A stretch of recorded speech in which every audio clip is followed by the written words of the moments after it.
What's up, guys? Welcome back. Xyber here, your Tech and Games Crusader. I just wanted to do sort of a retro mobile phone, not review, but just go over a little bit of the things about each of the phones that I've owned in the last decade since 2010. And we're going to start off, as you can see, it's not that very many phones here. These have been my daily drivers. And, you know, most of these still work. A couple of them I just had to replace the batteries in. But, you know, first off, of course, we have the Sony Ericsson. And this is the Xperia Play Verizon edition. Had a removable battery. But this was called the Project Zeus because it was the PlayStation phone. Still works great. Still prefer physical buttons over touch input any day. These capacitive optical sensors here were simulating analog sticks. And all it did is it just has a little optical sensor underneath each of these dots that you could be able to do. And what you could play on this was the Google Play Store had PlayStation Minis that were from the PSP, as well as some PlayStation original titles that you could sideload from the PSP or just download directly from the Google Play Store. As you can see, it has the PSP style of setup where you have just a single set of triggers. And they are actual triggers here. Take a look and see. But they are digital.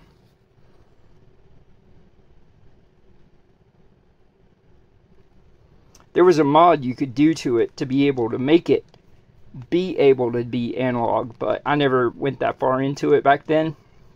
I was just happy to play a couple of classics on it. And yeah, the only reason that I really upgraded was power. This thing was very slow. It was a gigahertz Snapdragon processor, and it didn't have but 512 meg of storage. So, yeah. But this thing retailed back in the day. I got it for no contract, $4.99. And that was with a memory card that I used in it. You had a 5 megapixel camera on the back. And you had your single VGA camera on the front. But moving on, my next phone was the Verizon. And this is the Xperia X1 or X3 rather, and this was my first quad core phone. So I got this one in 2013, and it was on clearance for $120, no contract at Verizon. And I mainly got it just for the camera, because I like to take a lot of photos and stuff back then. That, and you still had external storage addition capabilities.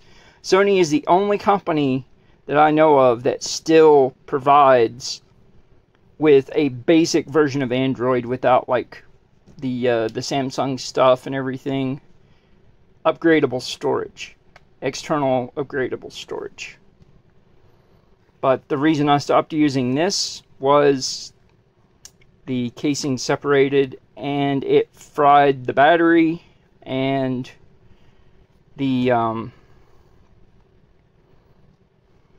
controller for the screen, and it was going to cost more to replace it than it was to get a replacement device. So that's what happened to this, and it was all because of heat that did it.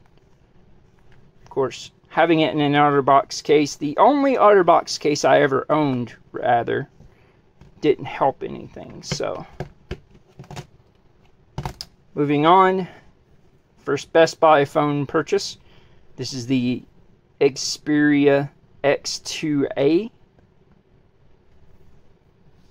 And this was the first 6-inch screen phone that I had. It was a 1920 by 1080, 6 inches. Front 5 megapixel camera.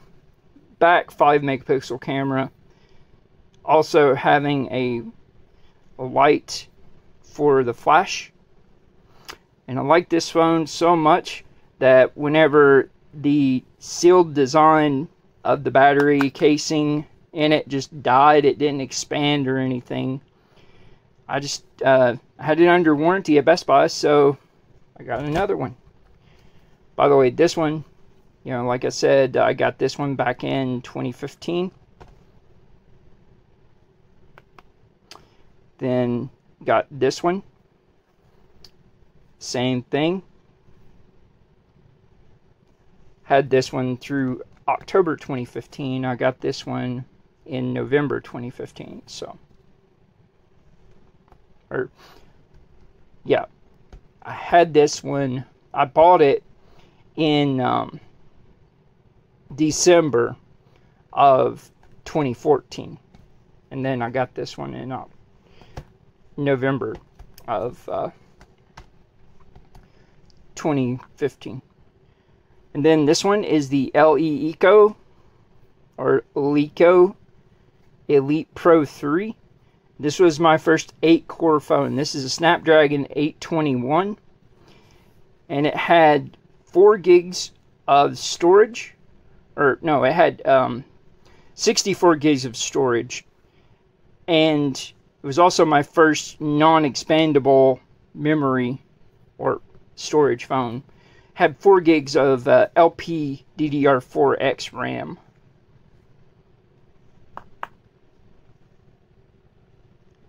Had a great camera on it. It's a 13 megapixel. You can see it has a dual LED flash. You had a also my first phone that had a fingerprint sensor for being able to unlock it. That's what this is. Camera on this thing is fantastic. Still works. Was my first phone purchase towards gaming and game testing, because I had the Shield tablet, the LTE 32 gig. That was my primary streaming and gaming device from 2013 all the way until the battery expanded on it in 2017, or no, it was 2018. But it did have the serviceable warranty replacement for the case was cracked after 2 weeks of owning it. But this phone I got on Amazon. This is my first Amazon purchased phone. And my first import phone, it was $269. So that was pretty awesome. After that, I had both of the Razer phones. I upgraded to the Razer Phone 2, which is what this is. As you can see, it is the gloss version, which was my Snapdragon 845, 8 gig of RAM, LPDDR4X, and 64 gig of storage, but back to being able to expand the storage from a micro SD card in it. And it also had the fingerprint sensor, of course. This phone, got it on my birthday. Well, I got the first one on my birthday, and it was the aluminum casing chassis Razer Phone 1, and there was no phone in the box. So I ended up having to go back to Best Buy, because there was a 10% off coupon I used for my birthday discount at Best Buy on the original one. And turns out that they had gotten a display box with a mock phone that they had on display, and that's what they sold me.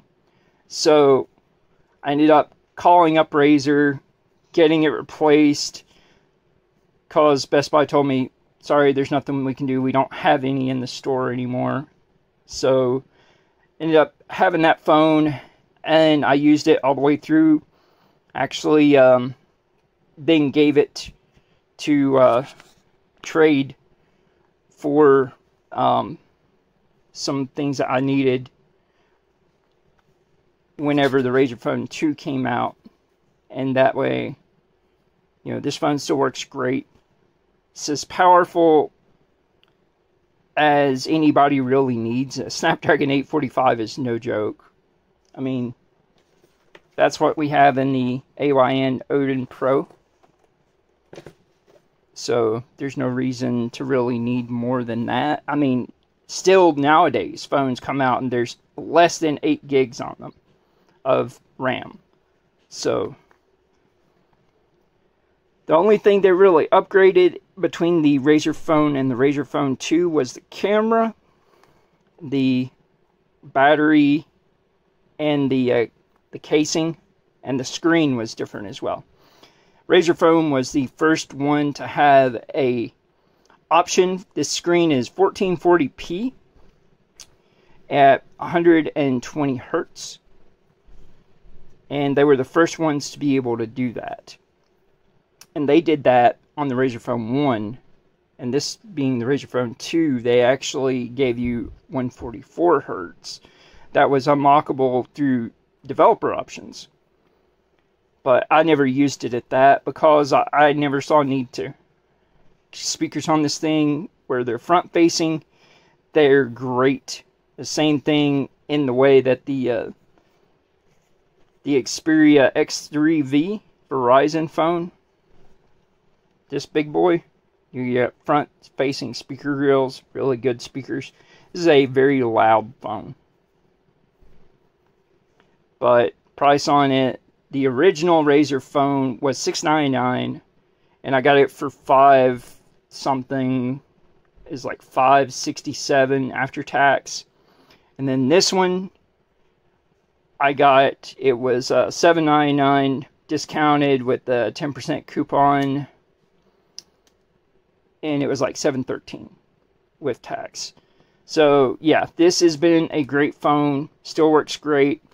Never had any issues with it, except for you can see this grill gets beat up where I wear glasses, and putting it up to my ear and the glasses push on the grill. And it's also hard to keep the grill clean. That's just from keys in the pocket. But anyways, moving on. Like I said, I got this phone, the original Razer Phone I got in 2017, and then I got this one in 2018. But in 2019, I ended up getting the first phone that I had from a company, Red Magic, or Nubia Red Magic. Nubia is the phone brand, and then Red Magic is the model. This was the 5S, or no, 5G. Yeah, 5G. And this was my very first 5G phone. It was also no expandable storage, but this is my first actual gaming directly looking phone. Also my first multi-camera phone. Because this one, it used a macro lens, and then it had your main shooter on here.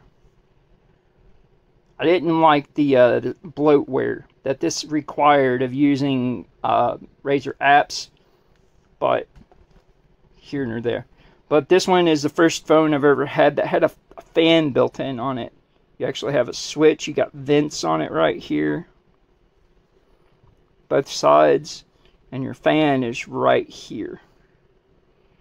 And it gets pretty loud. But I like the camera on this thing. I like that it had the fan built in to cool it down. The only thing I didn't like, you didn't have a good surface area on the back where it's so curved for being able to use semiconductive coolers.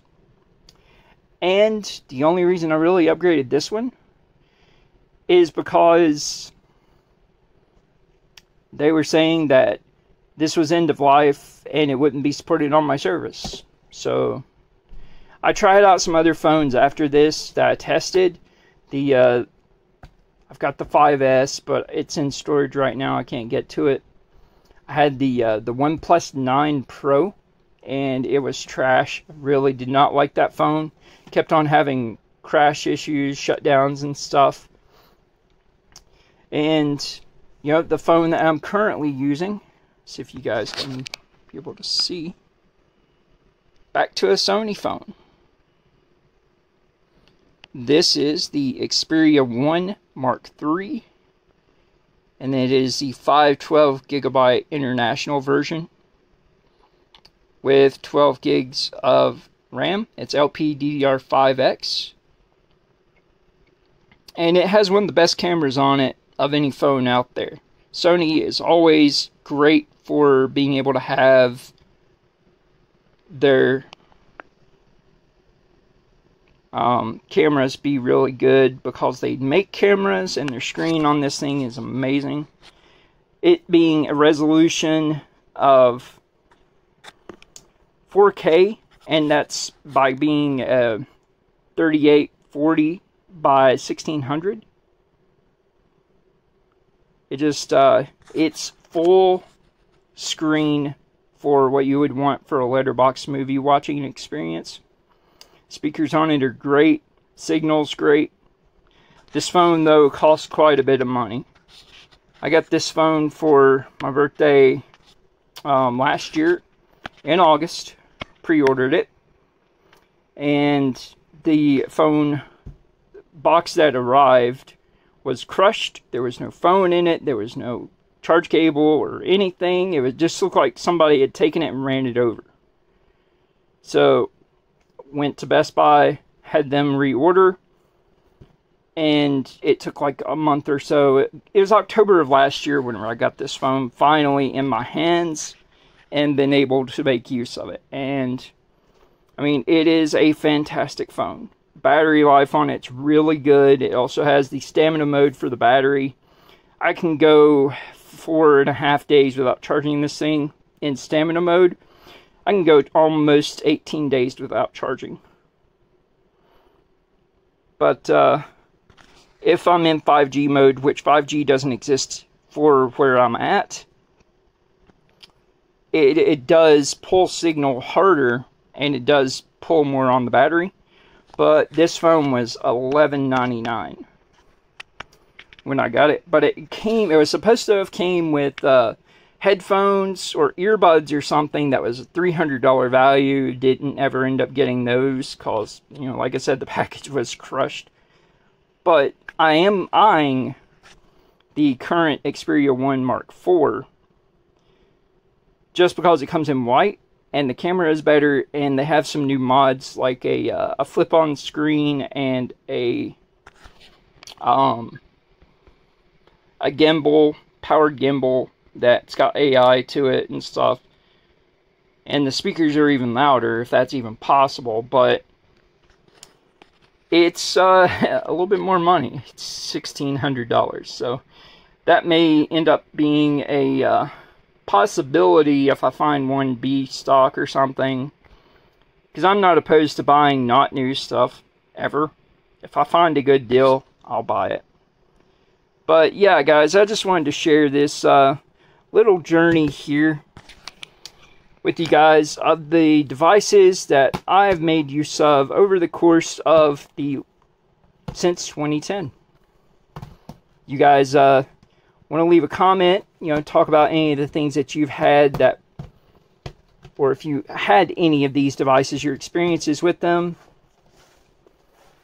feel free to leave a comment.